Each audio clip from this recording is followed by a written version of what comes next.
নভেম্বরের মাঝামাঝি সময় হালকা শীতের আমেজে সকালটা যেন নিঃশব্দে নতুন রূপে জেগে ওঠে।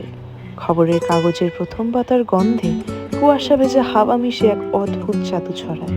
গরম চায়ের উষ্ণ চুমুকে দিনের শুরুটা তাই শীতের মোলায়েম ছোঁয়ায় ধীরে ধীরে ফুটে ওঠে।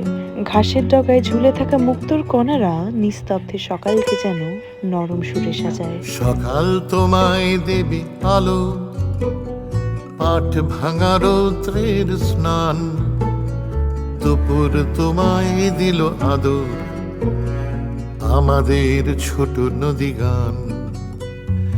বিকেল তোমার কথা মালা, খেলনা বাটির খোলা ছাদ, রাত্রি দেখেছে বোবা চোখে পূর্ণিমা চৈত্রের চাঁদ। চলে গেছে গেছে